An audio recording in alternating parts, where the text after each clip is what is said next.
하나님 말씀 함께 보도록 하겠습니다. 오늘 말씀은 마가복음 10장 46절에서 52절까지의 말씀입니다.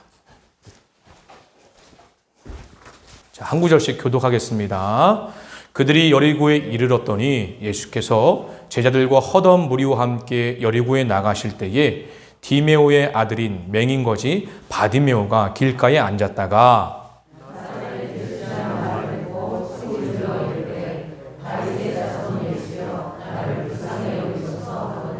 많은 사람이 꾸짖어 잠잠하라 하되 그가 더 크게 소리질러 이르되 다윗의 자손이여 나를 불쌍히 여기소서 하는지라.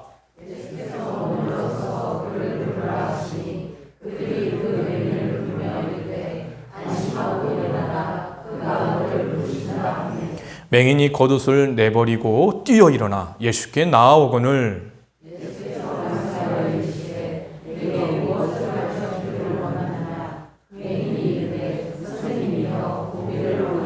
다 함께 큰 소리를 읽겠습니다. 예수께서 이르시되 가라 내 믿음이 너를 구원하였느니라 하시니 그가 곧 보게 되어 예수를 길에서 따르니라. 아멘. 이는 하나님의 말씀입니다.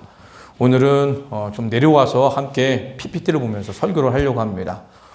매주마다 이 높은 강단에서 하니까 죄송스럽습니다. 성도님들 이렇게 고개 들고 보셔야 되잖아요. 그게 전 싫은데 내려와서 오늘은 특별한 날이니까 좀 가까이 얼굴 보면서 예배를 드리고 또 말씀 나누려고 합니다. 오늘은요, 믿음으로 내가 살리라 주보하고 조금 제목이 바뀌었습니다. 네.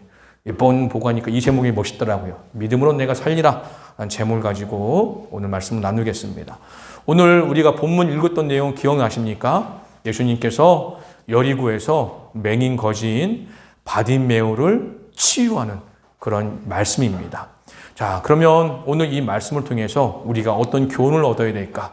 마가복음을 기록한 이 마가는 이 이야기를 통해서 독자인 예전에 이제 헬라인들 또 오늘날 예수님을 믿는 우리에게 무슨 말을 하고 싶은 것일까? 이거를 찾아내셔야 됩니다. 그냥 내 방식대로, 내 경험대로, 내 생각대로 이거구나 이것이 아니라 저자가 분명히 어떤 목적과 이유를 이 말씀을 기록했을 거라는 거죠.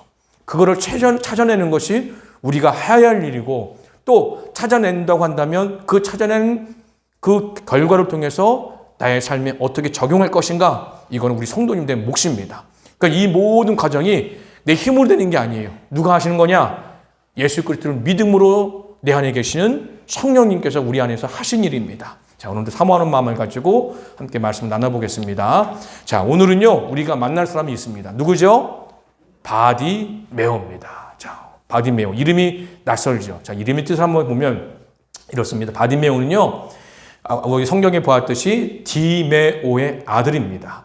자, 바는 무슨 뜻이냐? 아들이란 뜻이 있고요. 디메오는 존경받는 이란 뜻입니다. 그래서 따라서 이거를 번역해 보면 존경의 아들이라고 하는 의미가 있는 거죠. 그런데 중요한 것은 뭐냐면 이 바디메오는 존경의 아들로 살아가는 것이 아니라 이름과는 전혀 다른 인생을 지금 살아가고 있다는 거예요. 뭡니까? 바로 앞을 볼 수 없는 여리고 거지로 살아가고 있는 것이 지금 바디메오의 현실이라는 거예요. 자, 그 예수님을 만나기 전에 바디메오는 어떤 인생을 살았까 한번 살펴보겠습니다. 자, 누가복음 18장 우리가 읽었던 35절에 보면 여리고에 가까이 가셨을 때에 한 맹인이 길가에 앉아 구걸하다라고 얘기를 합니다. 자, 누가복음도 이 말씀을 얘기하고 있지만 자, 살펴보면 자, 여리고 우리나라 지도는 대충 어디가 지명이 기억나죠? 서울이 어디에 있고 뭐 강남이 어디에 있고 뭐 기억하지만 이스라엘 지도하면은 어디가 어딘지 머리가 깜깜하죠. 그래서 지도에 한번 그려볼 수 있어야 됩니다. 자, 여리고가 어디냐면 자, 보시면 이 아래 여기입니다. 자, 지도를 줄여주세요. 다시. 자, 예수님이 평상시 사역하던 곳이 이 갈릴리 이 지역입니다. 이 갈릴리 호수 중심으로 이렇게 사역하시다가 예수님께서 이제 공생의 3년을 다 마치시는 지점에 이제 예루살렘의 길로 가시는 거예요. 예루살렘에 가시는 이유는 무엇입니까? 우리의 허물과 죄를 대신하셔 십자가 죽으시기 위해서 이렇게 예루살렘을 가는데 이제 여리고를 통해서 올라가시는 거죠. 근데 예수님께서 이 여리고에서 이제 나가실 때에 누구를 만나게 됐느냐? 바로 길가에 앉아서 구걸하고 있는 누구를 만났다? 바디메오를 만났다는 거예요. 자, 보면 자, 여리고는 어떤 거냐 하면 여리고는 어려움을 겪고 있는 사람들이 살기 매우 좋은 지역이래요. 살기에. 왜 그러냐라고 하면 지역적으로 보면 요단강을 건너 예루살렘 올라가는 첫 관문이기 때문에 예루살렘에 가려는 사람들과 절기마다 그곳을 지나가는 경건한 유대인들이 구걸하는 사람들 그냥 지나치지 않는 곳이 여리고라는 겁니다. 유대인의 남자들에게는요, 유대의 3대 절기가 있어요. 우리나라도 뭐 설날 지키고 추석 명절 지키듯이 유대인의 3대 절기가 있는데 그 절기가 되면 꼭 빠지지 말아야 할 것은 뭐냐면 예루살렘 성전에 올라가야 돼요. 순례길을 가야 돼요. 근데 이 갈릴리 쪽에서 예루살렘에 올라가면 어떻게 해요? 어딜 꼭 거쳐 지나가야 되느냐? 여리고로 지나가야 된다는 거예요. 그러니까 여리고엔 누가 많아요? 오고 가는 사람들이 많아요. 그렇기 때문에 이 거지들이 동냥하게 가장 좋은 환경이 어디다? 여리고다. 그래서 누가 바디메오도 그곳에서 오고 가는 사람들에게 구걸하기 위해서 거기에서 살고 있었다라고 우리는 이해할 수 있습니다. 자, 바디메오는 앞을 볼 수 없는 장애인인지라 직업을 가질 수 없죠. 오늘날도 마찬가지죠. 눈이 앞을 보지 않거나 여러 장애가 있으면 정말 직업을 가지고 살기가 쉽지 않습니다. 그래서 나라가 도와주지만 이때는 뭐예요? 그랬다고 나라가 도와주나요? 그렇지 않죠. 네가 알아서 살아. 이것이 이 당시의 생활의 풍습이랍니다. 그런데 어떻게 해요? 먹고 살기 위해서 이 바디메오가 할 수 있는 게 뭐예요? 오로지 구걸이라는 것밖에 없습니다. 자, 우리 어린 친구들을 위해서 이 구걸이라는 단어를 한번 풀어보겠습니다. 다른 사람에게 돈이나 물건, 먹을 것 따위를 거저달라고 비는 것이 구걸인 거죠. 그러니까 오고 가는 많은 사람들이 있는 여리고에서 구걸하면서 하루를 어떻게 끼니를 때우는 거예요. 좀 많은 사람이 지나갈 때는 풍성하게 얻을 수 있겠죠. 그러면 그날은 배불리 먹는 거예요. 그런데 오고 가는 사람이 없을 때는 어떻게 해요? 그날은 굶는 거예요. 이렇게 하루하루를 힘겹게 살아가는 사람이 바로 누구였다? 바디메오였다라고 이해하시면 될 것 같습니다. 자, 그래서 바디메오의 삶이 뭐예요? 매일매일 아침마다 눈을 뜨고 하는 것이 뭡니까? 사람들이 지나다니는 곳에 앉아서 구걸을 하는 것이죠. 앞을 볼 수 없기에 이 바디메오는 꿈도 없습니다. 소망도 없습니다. 그냥 어제 배고픈 배를 움켜쥐면서 하루하루 살아가는 것이 이 바디메오의 인생이었다는 거죠. 자, 오늘날에도 아무리 의학이 발달해도 못 고치는 병은 아주 많이 있죠. 특별히 어떻습니까? 고칠 수 있다는 희망이라도 있다면 얼마나 좋을까요? 그런데 바디메오는 본인 스스로가 알고 있는 거예요. 뭐예요? 앞을 볼 수 없다는 것을.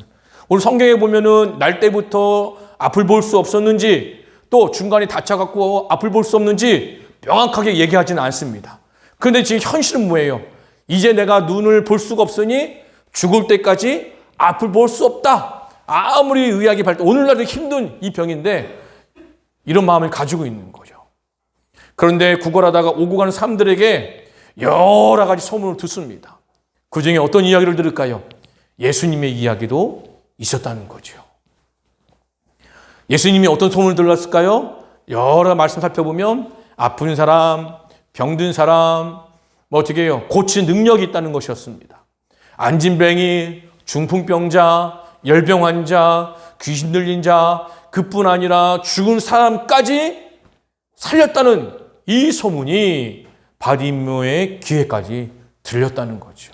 왜요? 길가에 구걸하다 보니 오고 가는 사람들이 이런저런 얘기하는 것이 어때요? 듣기 싫어도 자연스럽게 듣다 보니 그 중에 예수님이 이런 소문도 듣게 되었다는 겁니다. 그러면서 바디메오도 이런 꿈을 꾸지 않았을까요? 나도 예수님을 만나면 앞을 볼 수 있지 않을까?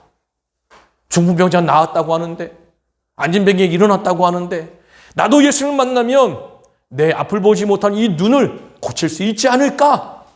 소문이 사실이라면 정말로 우리 예수님을 한번 꼭 만나고 싶어. 이런 마음 아마도 가졌을 거라는 거죠. 우리 알다시피 마찬가지죠. 우리 성도님들 여러 가지 병 때문에 고생한 적 있지 않습니까? 작은 병, 큰 병. 그러면서 우리가 믿는 예수님께 어떻게 기도? 예수님, 이거 좀 나았으면 좋겠어요. 우리 삶에 어렵고 힘든 문제가 있으면 어떻습니까? 한숨 쉬기도 하지만 답답하게 해서 막 고민도 되지만 우리가 믿는 예수님, 이 어려운 문제가 있는데 예수님이 이 문제 좀 해결해 주세요.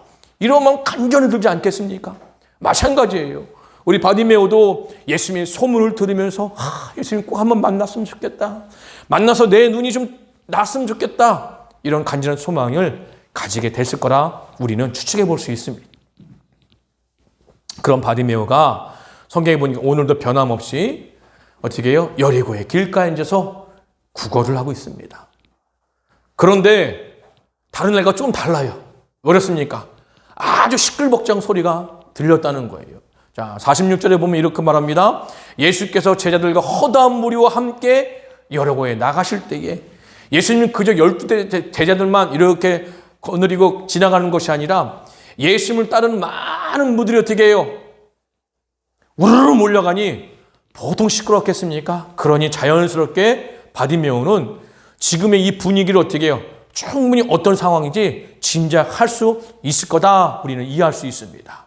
자, 넘겨보면 자, 또 누가복음에 이렇게 표현합니다. 무리가 지나감을 듣고 이 무슨 일이냐 물은데 그들이 나사렛 예수께서 지나가신다 하니 누가복음은 이제 바디메오가 구걸하고 있다가 시끌벅적한 소리가 막 들리니까 지나가는 사람한테 묻는 거죠. 야, 지금 무슨 일이 있어? 눈이 보이지 않으니까 어떻게 해요? 지금의 상황 속에 지금 무슨 일이 있습니까? 라고 물어보는 거죠. 그래서 지나가다 어떤 사람이 야, 지금 여기에 예수님께서 지나가고 계셔 라고 얘기해 주었다는 겁니다. 자, 소란스럽고 시끄러운 소리 때문에 바디메오는 어떻게 해요? 볼 수 없고 또 그 상황 속에서 무슨 일이야? 이렇게 묻는 거죠. 그랬더니 나사렛 예수가 지나가신다. 이런 마음 들었어요. 그러면 이 바디메오는 어떤 마음 들었을까요? 자, 소문만 들었던 예수님이 지금 여기를 지나가신다고? 심장이 어떻게 해요? 빠르게 쿵쾅 뛰기 시작했을 겁니다.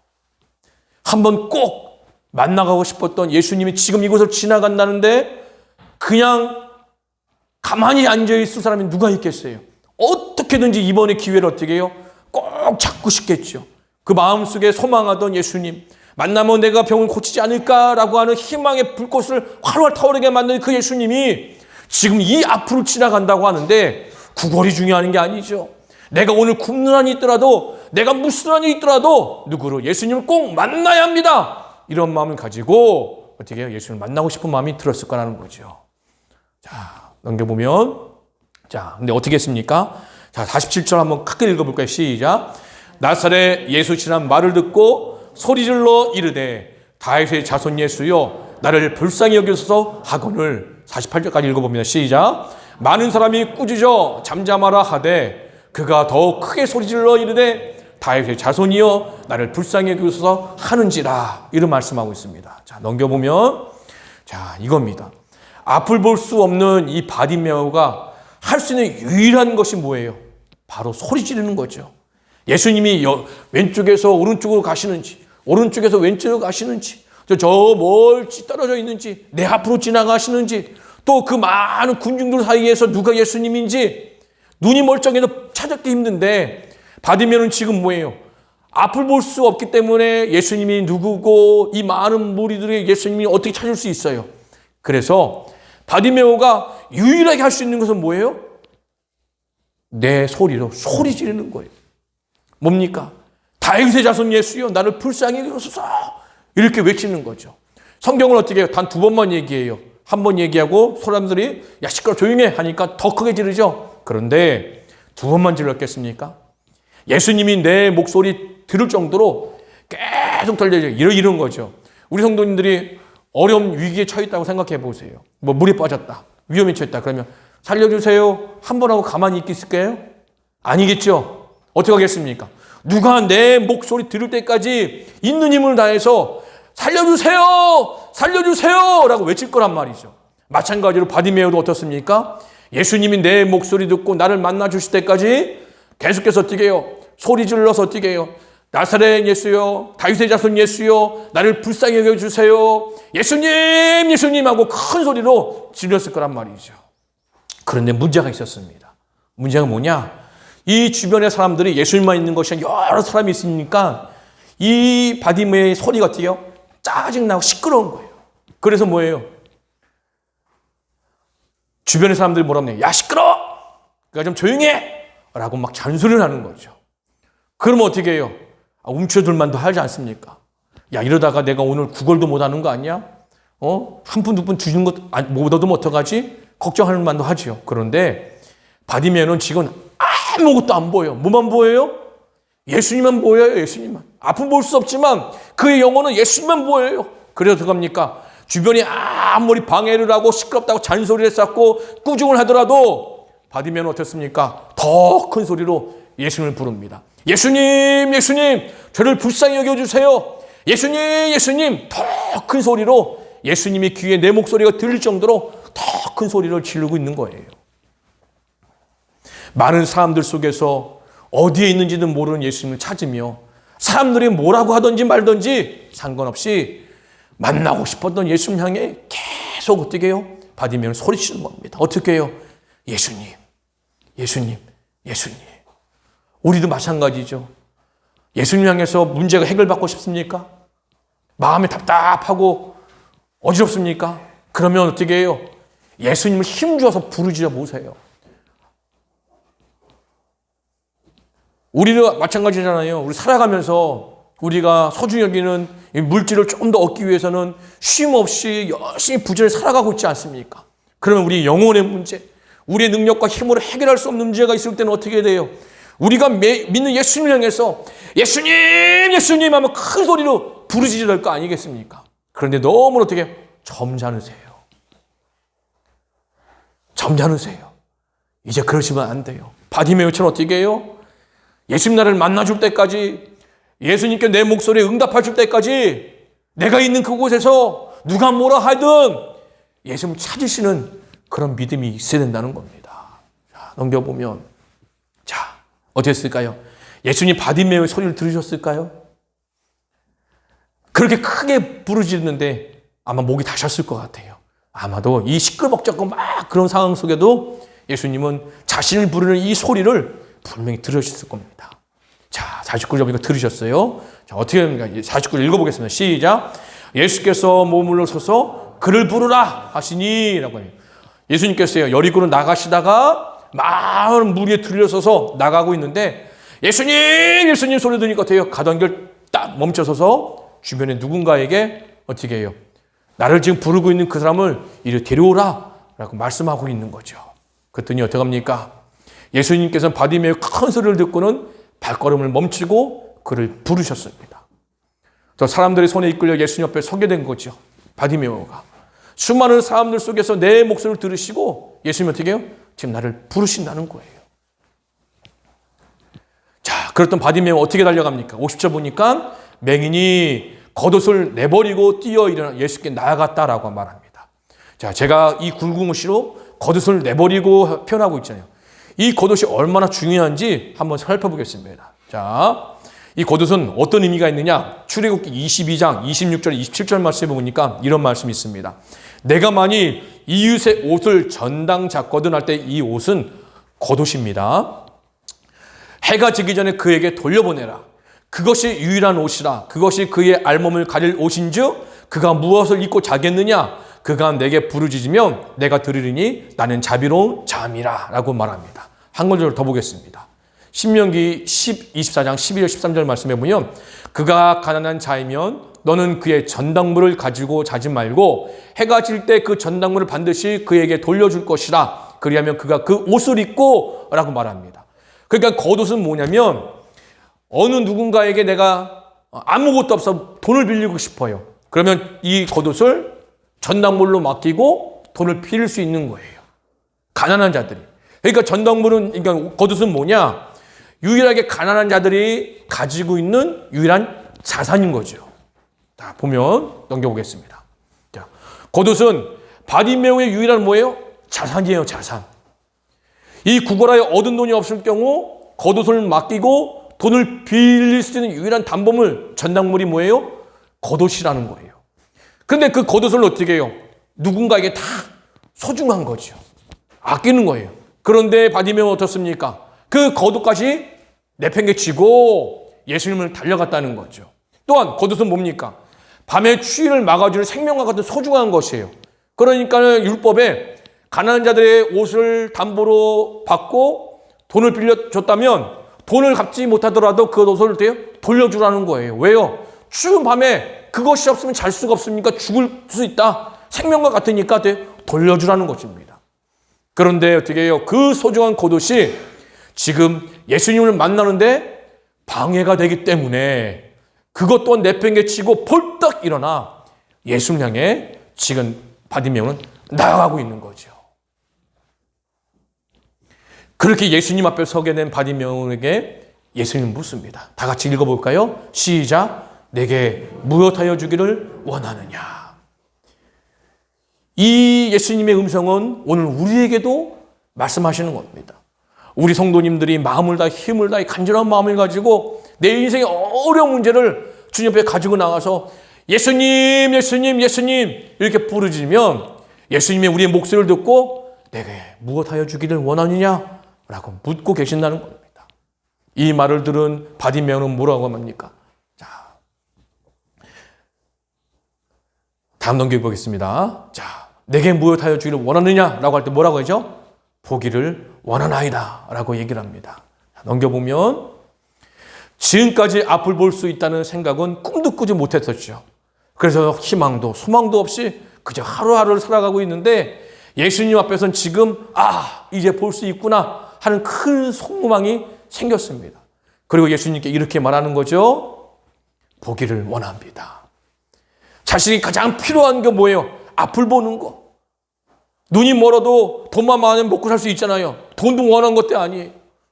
명예를 원한 것도 아니에요. 그저 뭐예요? 지금 가장 자신에게 필요한 것을 보기 원합니다.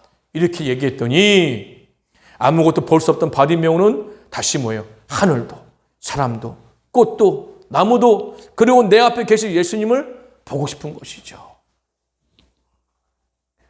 그랬더니 뭐예요? 우리가 알다시피 예수님 어떻게 말씀하십니까? 병든 자를 어떻게 해요? 손잡아 일으키거나 나중에 우리가 보았지만은 이 눈먼 자에게 이 지능을 이겨서 고치거나 아니면 침을 뱉거나 여러 가지 고치실 때에 많은 행동들을 하셨죠. 그런데 예수님 뭐예요? 내가 눈을 뜰지어다 이렇게 말씀도 안 하세요. 손잡아 일으킨 것도 눈을 딱 뜬 것도 아니에요. 어떻게 하셨습니까? 다 같이 읽어보겠습니다. 시작. 내 믿음이 너를 구원하였느니라 라고만 말씀하셨어요. 그랬더니 어떻게 해요? 그가 곧 보게 되어 라고 말합니다. 오늘 제일 말씀이 중요한 구절이 이거예요. 내 믿음이 너를 구원하였느니라. 넘겨보면 자, 예수님께서는 바디메오의 눈을 고치시기 위해 그 어떤 행동도 취하지 않으셨으면 단 한마디만 하셨죠. 내 믿음이 너를 구원하였다. 자, 그러면 이것을 우리가 한번 생각해보면 이겁니다. 예수님은 바디메오의 어떤 믿음을 보셨기에 내 믿음이 너를 구원하였다 이 말씀을 하신 걸까요?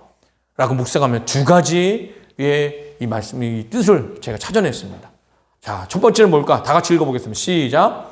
바디메오의 믿음은 믿음의 대상이 예수님께 자신을 전부를 던져 넣는 것입니다. 예수님 만나기 전에 바디메오의 가장 소중한 게 무엇일까요? 겉옷이죠. 그거 있어야 밤에 잘 수 있으니까. 그런데 예수님이 지금 이 내 앞을 지나가시는데 볼 수 없게 찾아갈 수가 없잖아요. 그러니까 뭐예요? 내 소중한 겉옷까지는 내팽겨치고 누가 주변에서 뭐라고 하든지 간에 상관없이 예수님을 만나고 싶은 그 부르심에 큰 소리를 지르며 어떻게 해요? 내 자신을 전부 다 예수님께 맡기는 거죠. 예수님은 이 바디메오의 이런 믿음을 보셨다는 겁니다. 바디메오는 어떻게 해요? 이것도 챙기고 저것도 챙기고 이것도 버리지 말고 그리고 난 다음에 내 거 다 챙기고 난 다음에 시간 나면 예수를 만나는 그런 사람이 아니라 다 치워버리고 뭐예요? 내 인생에 가장 중요한 건 내 앞에 계신 예수님입니다 라고 생각하면서 예수님께 자기의 인생을 다 전부 내어던진 거, 겉옷을 내어던지고 여기서 찾아낸 게 이거였습니다. 이 믿음을 우리 예수님이 보셨다는 겁니다. 자, 두 번째 시작. 바디메오의 믿음은 주변의 변화에 흔들리지 않는 겁니다. 우리는 갈대와 같죠. 오른쪽에서 이거 하면 돈 번다면 귀가 쏠깃하고 저기서 뭐라고 하면 거기에 또 쏠깃하고 2023년도에 유행하는 건 요거래 하면 그렇게 유행에 따라 옷도 좀 갈아입고 머리 스타일도 그렇게 좀 바꿔보고 하면서 우리는 어떻게 해요? 세상에서 말하는 것에 어떻게 따라가야 내가 뒤처지지 않는 사람, 경쟁에서 이길 수 있다고 얘기하잖아요. 그런데 믿음의 사람은 그런 게 아니에요. 믿음의 사람은 주변이 막 변하더라도, 환경이 아무리 이렇게 해야 성공한다라고 유혹할지라도, 그럼에도 불구하고 어떻게 해요? 예수님을 향한 그 믿음이 흔들리지 않는 거죠. 바디메오 어떻습니까? 주변 시끄러워! 너 조용해! 한 사람만 얘기했겠어요? 한 번만 얘기했겠어요? 많은 사람이 손가락질하면서 어떻게 해요? 침 튀겨가면서 야 시끄러워! 네가 뭔데 그렇게 예수님 만나고 소리 지르고 있어? 넌 조용히 앉아서 그냥 구걸만 해! 이런 식으로 얘기하지 않았겠어요? 주눅들만도 하잖아요. 한 사람이 어떻게 상대해 보겠는데 여러 사람이 나를 향해서 공격해 오면 우리는 어떻게 해요? 쪼그라들잖아요. 그런데 믿음은 그러지 않는다는 겁니다. 어떤 환경에도, 어떤 주변의 변화에도 흔들리지 않고 꿋꿋하게 걸어가는 사람. 이 믿음을 누가 보셨다? 예수를 보셨다는 거예요. 그래서 바디메오에게 뭐랍니까? 내 믿음이 너를 구원하였느니라. 이 본문을 통해서 우리에게 원하신 것이 이거라는 겁니다. 얘들아, 바디메오가 가지고 있던 이 믿음 너에게 있느냐? 힘들다, 어렵다 말만 하지 말고 바디메오처럼 그 힘들고 어려운 문제를 예수님 부르시면서 예수님께 찾아, 예수님께 나와 이렇게 구할 수 있는 믿음이 있느냐라고 우리에게 지금 어떻게 해요? 그렇게 묻고 계신다는 거예요. 그렇기 때문에 우리의 믿음도 어떻습니까? 우리의 모든 전부를 내던질 수 있는 그런 믿음을 예수님이 원하신다는 거예요. 어떤 주변의 환경에 흔들리지 않는 그런 믿음을 우리에게 예수님은 원하신다는 거예요. 믿음의 목표가 무엇입니까? 예수님 누구인지 정확히 아는 것이었죠. 소문에 소문을 듣는 바디메오는 예수님이 이런 분이구나 확신을 가졌죠. 그래서 어떻게 해요? 그의 삶의 목적은 뭐예요? 예수님을 바라보며 그분을 기대하며 사는 것이었어요. 비록 눈을 볼 수 없고 앞을 볼 수 없고 오늘 구걸하면서 살아가는 하루였지만 예수님을 알아가고 예수님의 소문을 들으면서 바디메오는 어떻게 해요? 예수님을 만나고 싶어 하면 예수님을 바라고 예수님을 기대하며 이렇게 살아갔다는 겁니다. 그런 바디메오는 아직 바디메오는 이든 믿음의 사람인 것을 우리가 믿는 예수님께서 그를 인정하신 거죠. 넘겨보겠습니다. 히브리서 11장 6절은 이렇게 말합니다. 자, 빨간 글씨면 다 같이 읽어볼게요. 시작. 믿음이 없이는 하나님을 기쁘시게 하지 못하나니. 하나님을 기쁘시게 하는 건 반대로 말하면 뭐하다? 믿음이다. 이런 믿음을 우리 예수님은 우리에게 바라시고 원하시는 거죠. 넘겨보면, 자, 바디메오의 믿음은 예수님을 기쁘시게 하고 믿음의 소원을 이루게 된 거죠. 오늘 우리에게도 예수님은 이런 믿음을 우리에게 보기를 원하신다는 거예요. 예수님은 바디메오의 믿음의 소원대로 바로 볼 수 있게 해주셨습니다. 수술도 필요 없었습니다. 약도 필요 없었습니다. 아무것도 필요 없었습니다. 그저 예수님의 한마디로 다시 앞을 보게 된 거죠. 바디메오는 앞을 볼 수 없기에 예수를 만나기 전까지는 그저 거지로 구걸하며 살아야 하는 인생이었습니다. 하지만 예수를 만나고 다시 태어난 거죠. 예수님께서 바디메오에게 새로운 삶을 선물로 주신 겁니다. 그런 바디메오는 성경에 보니까 예수님을 따랐다는 거죠. 예수님을 따랐다는 건 뭡니까? 예수님께서 말씀하신 대로, 예수님께서 원하신 대로, 예수님께서 계시는 곳에 예수님처럼 살겠다고 하는 다짐이며 결단인 거죠. 못 보던 바디메오가 볼 수 있게 되었다고 자기 마음대로 하고 싶은 대로 그런 것이 아니라 나에게 눈을 선물로 주신 예수님 뜻대로 살겠다고 결단하며 예수님을 따랐다는 겁니다. 우리 귀한 성도님도 이런 귀한 삶으로 하나님께 영광 돌리고 2023년도 이 한 해 더욱더 큰 믿음으로 예수님을 온전히 따르는 우리 귀한 성도님들 되기를 간절히 소망합니다. 자리에 다 같이 일어나시겠습니다.